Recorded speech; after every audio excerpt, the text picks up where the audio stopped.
దేశంలో 13 ఏళ్ల అమ్మాయిపై 8వ తరగతి చదువుతున్న చిన్నారిపై 32 మంది మనుషులే మృగాలుగా మారి సామూహిక అత్యాచారానికి పాల్పడ్డారు. దేశాన్ని కుదిపేస్తోంది ఈ దారుణమైన ఘటన. ఎంత అమానవీయం! తాము కూడా మనుషులము అనే విషయాన్ని మర్చిపోయి ఓ చిన్నారిని మద్యం పట్టించి మరీ తన గొంతు నొక్కేశారు. తర్వాత 5 హోటల్స్కి మార్చి ఆ అమ్మాయి పైన 32 మంది అఘాయిత్యానికి పాల్పడ్డారు. అయితే ఈ ఘటన పైన స్టూడెంట్స్ ఏమనుకుంటున్నారు, పబ్లిక్ ఏమనుకుంటున్నారో తెలుసుకుందాం. ప్రజెంట్ మనమైతే ప్రభుత్వ మహిళా డిగ్రీ కాలేజ్ దగ్గరకు వచ్చాం. ఇక్కడ స్టూడెంట్స్ అసలు ఏమనుకుంటున్నారు, ఈ ఘటన గురించి వాళ్ళకి ఏం తెలుసు, ఈ విషయాలు మాట్లాడదాం రండి. లైవ్లోనే వాళ్ళతో మాట్లాడిద్దాం. అసలు ఎలాంటి ప్రిపరేషన్ లేకుండా వాళ్ళు ఏమనుకుంటున్నారు, ఇట్లాంటి సొసైటీలో జరుగుతున్న ఈ విషయాలపైన వాళ్ళకున్నటువంటి అవగాహన ఏంటి, ఇలాంటి దారుణాల గురించి విన్నప్పుడు వాళ్ళ రియాక్షన్ ఎలా ఉంటుంది, చట్టాల గురించి కానీ లేకపోతే వాళ్ళని ఎలా శిక్షించాలనే అభిప్రాయాలతో వాళ్ళు ఉంటున్నారు అనే విషయం కూడా. హైరా తల్లి, ఎస్.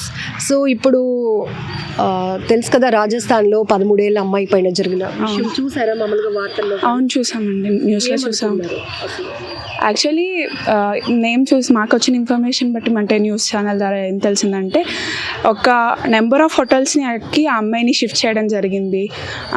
ఒకే పర్టికులర్ హోటల్లో తనకి తీసుకెళ్ళి ఆ ఆటో డ్రైవర్ వాళ్ళకి అమ్మేయడం, మేనేజ్మెంట్ వాళ్ళకి నెంబర్ ఆఫ్ హోటల్స్కి తనని షిఫ్ట్ చేయడం అట్లాంటివి జరిగింది. సో నాకు తెలిసినంత వరకు ఏంటంటే, రాజస్థాన్లో ఒక 150 నెంబర్ ఆఫ్ హోటల్స్ ఉన్నాయి. కానీ గవర్నమెంట్ సర్టిఫైడ్ హోటల్స్ అంటే గవర్నమెంట్ పర్మిషన్ ఇచ్చిన హోటల్స్ అవన్నీ వచ్చేసరికి 20 ఉన్నాయి. అంటే మిగతా ఏ హోటల్స్ అయితే ఇవి ఉన్నాయి, ఇవన్నీ కూడా ఇట్లాంటి బిజినెసెస్ చేస్తున్న వాళ్ళే ఉన్నారు. దీనికి సపోర్ట్ అంటే ఎక్కడో గవర్నమెంట్ దగ్గర నుంచో కానీ అంటే గవర్నమెంట్లో ఇంక్లూడ్ అయిన పర్సన్స్ దగ్గర నుంచి కానీ వాళ్ళకి సపోర్ట్ ఉండడం వల్లే ఇలాంటి మార్కెటింగ్ అనేది జరుగుతుంది. సో ఏదైనా కరెక్ట్ పర్సన్ దీని ద్వారా యాక్షన్ తీసుకోవాలని చెప్పి మేము అనుకుంటున్నాము.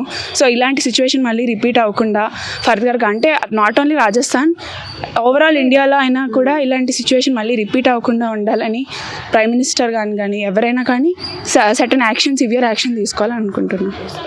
సో ఇంకొంతమంది గ్రూప్లో ఉన్నారు, వాళ్ళతో కూడా మాట్లాడిద్దాం. అందరూ మాట్లాడకపోవచ్చు కానీ ప్రతి ఒక్కరిలో ఒక పెయిన్ ఉంటుంది. ఇది ఎంత ప్రతి ఒక్కరిని తీవ్రంగా కలిచివేసిన అంశం, ప్రతి ఒక్కరిని కన్నీళ్లు పెట్టించినటువంటి విషయం. ఇది చూసారా వార్త 13 ఏళ్ళ అమ్మాయి పైన? చూసాను. చూడగానే ఏమనుకున్నారు తల్లి? అసలు అది చూడగానే, న్యూస్ చూడగానే ఫస్ట్ మాకైతే ఇంకా అంటే బ్లడ్ అంతా అదొకలా అయిపోయి, అసలు ఎలా చేస్తున్నారంటే మనం మానవుల మధ్య ఉంటున్నామా లేదా మానవ మృగాల మధ్య ఉంటున్నామా అనే డౌట్ అలా అనిపించింది. అంటే ఫస్ట్ ఇలా అనిపించి తర్వాత ఏంటంటే మాలో కూడా చిన్నది, అంటే ఈవెన్ ఆ అమ్మాయి వరకు అయింది, రేపు మా వరకు రాదా ఇలా అనేసి. అంటే అప్పుడు ఎలా అనిపించింది అంటే, ఏం చేస్తుంది మన గవర్నమెంట్ ఇప్పుడు? ఇది ఫస్ట్ టైం కాదు మన ఇండియాలో, ఓవరాల్గా చూసుకుంటే చాలా చూస్తున్నాం ఇలాంటివి. అంటే ఒక్కొక్కటి జరుగుతుంటే ఆ అమ్మాయి చనిపోతే కొవ్వొత్తి పట్టుకొని తిరగడం, ఆ అమ్మాయి కోసం ఏదో ఒక యాప్ తీసుకొచ్చాం, ఆ అమ్మాయి కోసం చేయడం కాకుండా దీనికి పర్మనెంట్గా సొల్యూషన్ అనేది చూడాలి గవర్నమెంట్ అనేది. అంటే ఎలా అంటే ఇప్పుడు ఒక 32 మెంబర్స్ ఇది చేశారు అనేసి అంటే, వాళ్ళు 32 మెంబర్స్ మన ఇండియన్సే, ఆధార్ కార్డు లేకుండా ఏం చేయకుండా వాళ్ళు తిరగడం లేదు. ఈవెన్ ఒక హోటల్ నుంచి 5 హోటల్స్కి చేంజ్ చేస్తున్న టైంలో నీ ట్రావెల్ కానీ నీ హోటల్లో మారుతున్నప్పుడు కానీ నీ ఆధార్ కార్డు లేకుండా హోటల్కి తీసుకోరు. అంటే అంత చెక్ చేస్తున్నప్పుడు హోటల్స్ అంత కరెక్ట్గా ఉన్నప్పుడు ఒక అమ్మాయిని నువ్వు అలా 5 హోటల్స్ షిఫ్ట్ చేస్తున్నావు అనేసి అంటే, ఒక హోటల్ మేనేజర్ అయినా కానివ్వండి, అక్కడ ఉన్న పబ్లిక్ ఎవరైనప్పటికీ కూడా చూడలేదా? చూసినా కూడా ఆ అమ్మాయి అంటే చూస్తుంటే మాకు అనవసరం అని వదిలేశారా? ఈవెన్ నా హోటల్ మేనేజర్ అయినప్పటికీ కూడా వాళ్ళు అక్కడ ఆ తప్పు చేసిన వాళ్ళకి కూడా అందరికంటే అది వాళ్ళ వరకు వస్తేనేనా, అదంటే వాళ్ళ కూతురికి వాళ్ళ అక్కకి చెల్లికి జరిగితేనే చేస్తారా? ఈవెన్ దేశంలో ఏ అమ్మాయి అయినా తన అక్క చెల్లిగా భావించి ఈ గవర్నమెంట్ ఏం చేయాలని నేను అనుకుంటున్నానంటే, అంటే వాళ్ళు అలా జరుగుతుంది, 32 మెంబర్స్ కోసం సెర్చ్ చేస్తున్నారు, తీసుకొచ్చి వాళ్ళకి శిక్ష వేయడం లేదు. ఎలాంటిది వేస్తున్నారు? జైల్లో పెట్టి వాళ్ళకి ఫుడ్ పెట్టడం. అలాంటి బదులు అంటే తప్పులు చేసి అలా చేసే వాళ్ళకి ఫుడ్ పెట్టే బదులు మన ఇండియాలో చాలా మంది ఫుడ్ లేకుండా ఎంతోమంది చనిపోతున్నారు కదా, అలాంటి వాళ్ళకి పెట్టి పెంచవచ్చు కదా. ఇలాంటివి చేయకుండా ఇలాంటి వాళ్ళు ఎలా అంటే, ఇంకొకసారి ఈవెన్ అమ్మాయిని చూస్తే సిస్టర్ అయినప్పటికీ కూడా నార్మల్గా చేయడానికి కాదు కదా, అమ్మాయి వెళ్తుందంటే తల దించుకొని వెళ్ళేటట్టు చేయాలి. అలా చేయాలని నేను అనుకుంటున్నాను. ఇలాంటి వాళ్ళని ఎందుకు ప్రోత్సహిస్తున్నారో అర్థం అవ్వడం లేదు. శిక్ష ఎంత కఠినంగా ఉండాలంటే అంత వైలెంట్గా నేను మాట్లాడకూడదు. కానీ ఒక్కొక్కడికి అమ్మాయిని చూసామంటే, అమ్మాయి వెళ్తుందా, ఇప్పుడు చూడండి ఒక అబ్బాయి వెళ్తున్నాడు అనేసి అంటే అమ్మాయి తలదించుకొని వెళ్తుంది. అంటే ఏమైనా అంటారేమో లేదా ఏదైనా కామెంట్ చేస్తాడేమో, కానీ అమ్మాయి వెళ్తుందా అనేసి అంటే అబ్బాయి అక్కడ తలదించుకొని వెళ్ళాలి. చూడాలి. గవర్నమెంట్ మరి దీనికి ఏం చేస్తుంది, ఏం చేయాలనుకుంటుందో తెలియడం లేదు. బట్ అమ్మాయికి మాత్రం ఫ్రీడమ్ అనేది 1947లో మనకు ఫ్రీడమ్ వచ్చింది అన్నారు కదా, కానీ ఇప్పటికీ అమ్మాయి రాలేదు. ఈవెన్ రోడ్డు మీదే కాదు కదా, ఒక ఇంట్లో కూడా అమ్మాయికి ఫ్రీడమ్ ఉండడం లేదు. అలాంటిది 32 మెంబర్స్ ఒక అమ్మాయిని ఇంత దారుణంగా చేశారనేసి అంటే అంటారు కదా, అంటే అమ్మాయి ఇలా ఎక్స్పోజ్ చేసింది, మాకు ఇలా చేశారు అలా ఇలా అంటారు. 13 ఇయర్స్ అమ్మాయి తన స్కూల్కి వెళ్ళి వస్తున్న ఏదో అమ్మాయి ఒక యూనిఫామ్ వేసుకొని నార్మల్గా ఉన్న అమ్మాయిలు వాడికి ఏం కనిపించింది? 32 మెంబర్స్, వాళ్ళు ఎవరికి మదర్స్ కానీ సిస్టర్స్ కానీ ఎవరు లేరా? అసలు ఎందుకు ఇలా చేస్తున్నారు? అమ్మ లేకుండా పుడతారా? ఈవెన్ అంత ఇదిగా చేస్తున్నారు. ఒక్కసారి ఏదైనా చేసే ముందు ఆడకంటూ అదే వాళ్ళకంటూ వాళ్ళ అమ్మ కానీ చెల్లి కానీ గుర్తొస్తే ఇలా చేయరు. అసలు ఒక ఎడ్యుకేషన్ పరంగా కూడా ఇలాంటి వీటి కోసం ఒక ప్రత్యేకంగా నేనైతే ఒక సబ్జెక్ట్ కూడా పెట్టి అవేర్నెస్ చేయాలి వీళ్ళు అని అనిపిస్తుంది నాకైతే. అంటే చాలా అంటారు కదా, ఇప్పుడు రాజస్థాన్ అనే కాదు బీహార్లో వీటిల్లో ఎడ్యుకేషన్ లేకపోవడం వల్ల కూడా చాలా మందికి ఇలా జరుగుతుంది. అంటే నా మదర్ అయితే ఒకలాగా, ఒక తప్పుడు మాట ఎవరినో అనిస్తే పర్లేదు, ఈవెన్ ఒక మదర్ని అంటే ఒప్పుకోడు. అంటే అది నా వరకు వస్తే ఒకటి, ఎదురు వరకు వస్తే ఒకటి. అలా అంటే చూసింది ఏదైనా కూడా నా చెల్లి నాది అన్నట్టు భావించి కొంచెం వాళ్ళలో కూడా ఎడ్యుకేషన్ లేకపోయినప్పటికీ కూడా ఇలాంటి విషయాల్లో అవేర్నెస్ కల్పించాలి గవర్నమెంట్. మళ్ళీ ఇలా చేసే వాళ్ళకి గివప్ అంటే వాళ్ళు ఇచ్చామా, కొన్ని జైలు శిక్ష చేసామా, మళ్ళీ తిరిగి వచ్చామా, తిరిగి వచ్చి వాడు మళ్ళీ అది చేయడానికి గ్యారంటీ లేదు. అలా ఏంటంటే వాడికి లైఫ్ టైం అలా ఉండిపోవాలి, లేదా ఉరిశిక్ష మాత్రం పక్కా వేయాలి ఇలాంటి వాళ్ళకి మాత్రం. నేనైతే ఇదే అనుకుంటున్నాను. వీళ్ళకి అంటే తిండి పెట్టి పోషించడం వేస్ట్. అలాంటి వాళ్ళకంటే చాలా మంది పేదలు ఉన్నారు, అలాంటి వాళ్ళకి పెట్టడం బెటర్ అని నా ఒపీనియన్. చూసారా, ప్రతి అమ్మాయిని కదిలిస్తే ముందు కన్నీళ్ళే వస్తున్నాయి. కన్నీళ్లతో కూడుకున్న మాటలే ఈ మాటలన్నీ కూడా. ఎందుకంటే ఎక్కడ జరిగినా కూడా ఒక అమ్మాయి స్కూల్ యూనిఫామ్లో ఉంది, రెగ్యులర్గా వెళ్ళి ఆటోనే ఎక్కింది, కానీ ఇంత దారుణంగా అమ్మాయిని చేస్తారని అసలు ఇట్లాంటి ఘటన ఊహించడానికి కూడా చాలా కష్టంగా ఉంది. తల్లి, వార్త గురించి విన్నారు కదా, నా పేరు ప్రవళిక.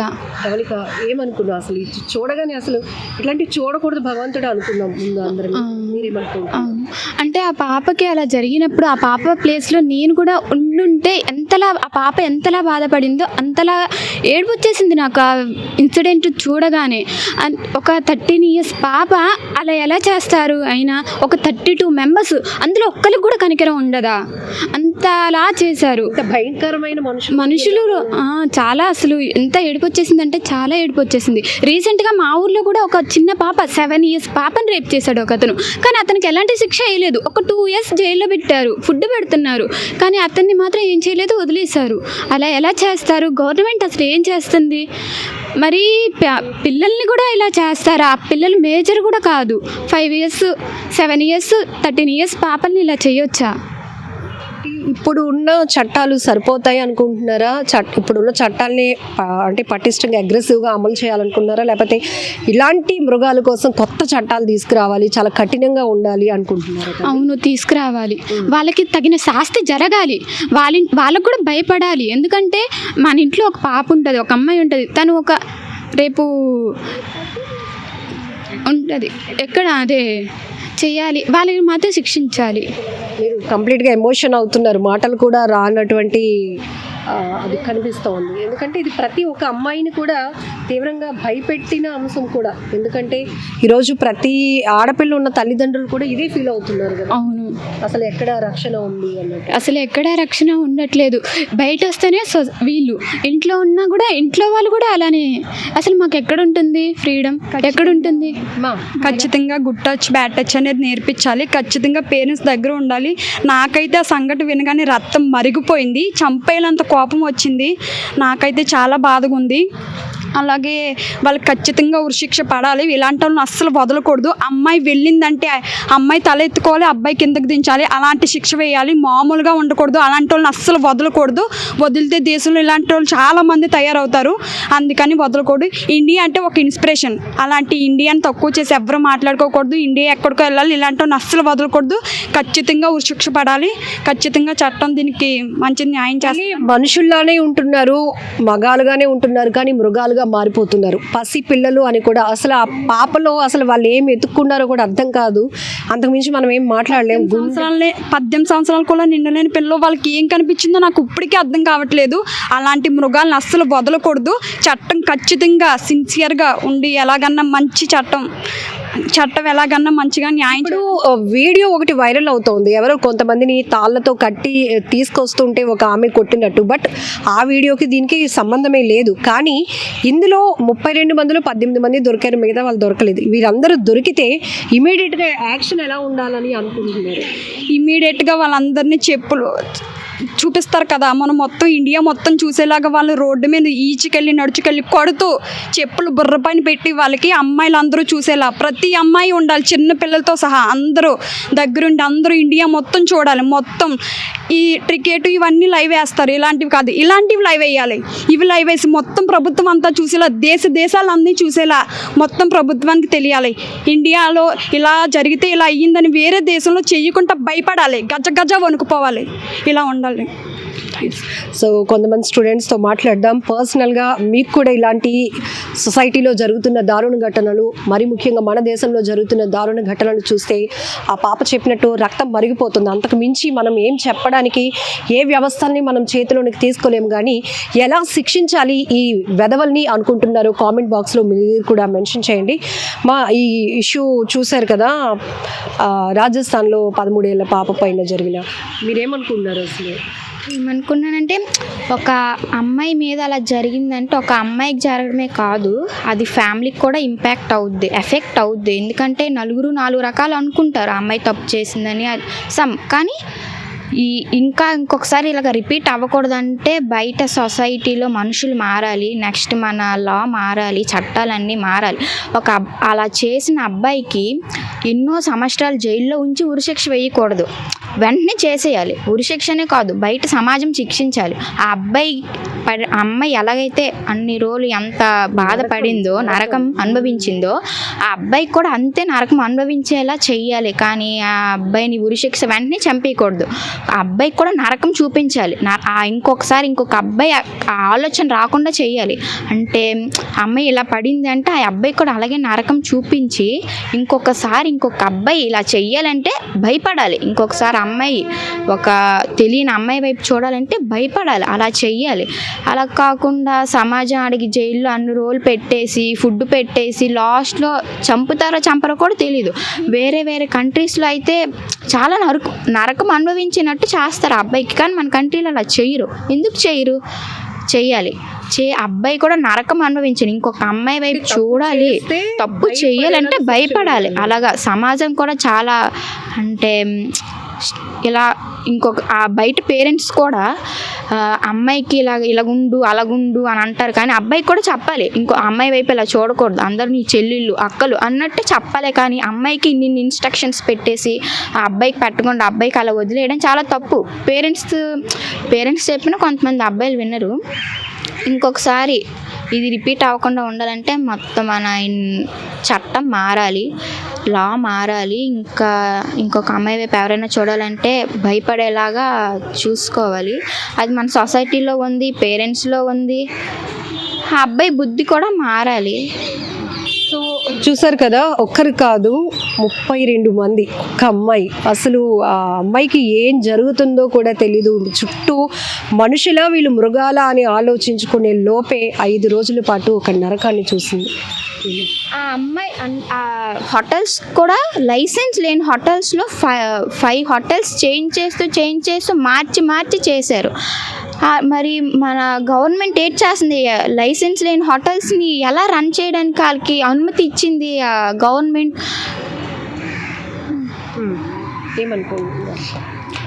నేనేమనుకుంటున్నానంటే పేరెంట్స్ కూడా నేర్పించాలి. అంటే ఇప్పుడు అమ్మాయికి ఎలాగైతే చెప్తున్నారో గుడ్ టచ్ బ్యాడ్ టచ్, అలా అబ్బాయికి కూడా చెప్పాలి, వాళ్ళకి కూడా తెలియాలి.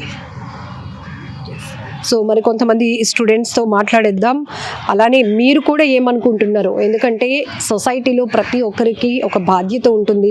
ఇట్లాంటివి జరిగినప్పుడు ఒక్కొక్కరిది ఒక్కొక్క అభిప్రాయాలు, శిక్షలు ఇలా ఉంటే బాగుంటుంది, వాళ్ళు ఇలా శిక్షిస్తే బాగుంటుంది ఇలా. సో చూసారు కదా, రాజస్థాన్లో 13 ఏళ్ళ అమ్మాయి పైన జరిగిన అఘాయిత్యం. 32 మందిలో ప్రస్తుతానికి 18 మందే దొరికారు, మిగతా వాళ్ళు.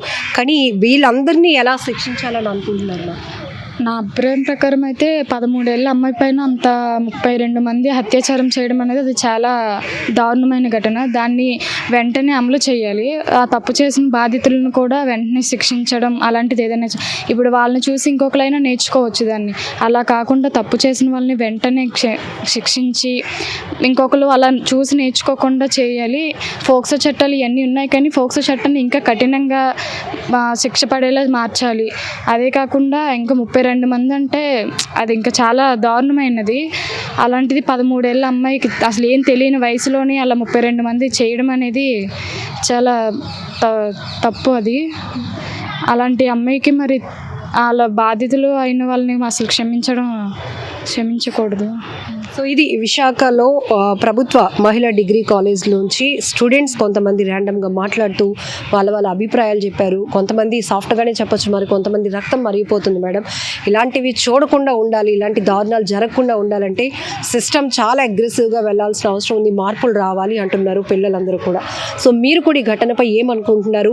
ఇక వ్యవస్థల్లో ఎలాంటి రకమైన మార్పులు రావాలి, ఈ ఘటనకు పాల్పడినటువంటి ఈ మృగాలకు ఎలా శిక్షించాలి, ఎలా శిక్షను అమలు చేయాలనుకుంటున్నారో కామెంట్ బాక్స్లో మీరు కూడా తెలియజేయండి.